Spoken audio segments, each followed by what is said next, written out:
காதலித்து திருமணம் செய்து தனது மனைவியை சந்தேகத்தின் பெயரால் குழந்தைகள் கண்முன்னே பெட்ரோல் ஊற்றி தீ வைத்து கொலை செய்த சம்பவம் பதைபதைக்க வைத்துள்ளது. தெலுங்கானா மாநிலம் ஹைதராபாத் நகரின் நல்குண்டா பகுதியில் இந்த கொடூர சம்பவம் அரங்கேறியுள்ளது. குஜராத்தைச் சேர்ந்த தம்பதிகள் வெங்கடேஷ், திரிவேணி ஹைதராபாத்தில் நல்குண்டாவில் வசித்து வந்தனர். 10 வருடங்களுக்கு முன்பு காதலித்து திருமணம் செய்து கொண்ட இவர்களுக்கு ஒரு மகள், ஒரு மகன் உள்ளனர். ஆனால் காதல் திருமணம் என்றாலும் வெங்கடேஷ் மனைவியை அடிக்கடி சந்தேகப்படுவதுடன் எந்த வேலைக்கும் செல்லாமல் தினமும் மது அருந்திவிட்டு வந்து திரிவேணியை துன்புறுத்தி வந்துள்ளார். திரிவேணி ஹோட்டலில் வேலை செய்தும் வீட்டு வேலை செய்தும் குடும்பத்தை கவனித்து வந்துள்ளார். இந்த பின்னணியில் அவர்களுக்கு இடையே அடிக்கடி சண்டைகள் ஏற்பட்டுள்ளதுடன் மனைவிக்கு யாருடனோ தகாத உறவு உள்ளதாக கூறி நாள்தோறும் துன்புறுத்தியும் வந்துள்ளான்.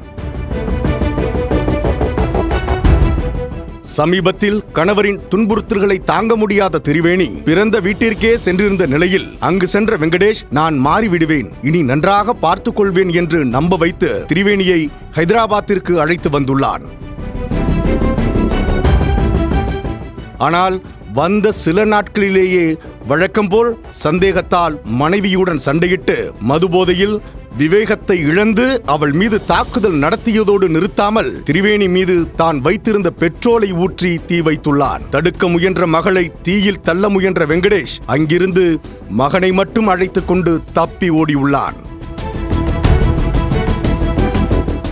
அலறல் சத்தம் கேட்ட அக்கம் பக்கத்தினர் உடனடியாக அங்கு விரைந்து தீயை அணைத்து இருவரையும் மருத்துவமனைக்கு கொண்டு சென்றனர். ஆனால் திரிவேணி மருத்துவமனைக்கு கொண்டு செல்லும் வழியிலேயே உயிரிழந்தார். மகள் லேசான காயங்களுடன் உயிர் தப்பினார். இந்த சம்பவம் குறித்து போலீசார் வழக்கு பதிவு செய்து தலைமறைவாக இருந்த வெங்கடேஷை கைது செய்தனர். நன்றாக பார்த்துக் கொள்வேன் என்று நம்ப வைத்து தங்கள் மகளை இப்படி கொடூரமாக கொன்றுவிட்டான் என்று திரிவேணியின் பெற்றோர் கண்ணீர் வடித்து வருகின்றனர்.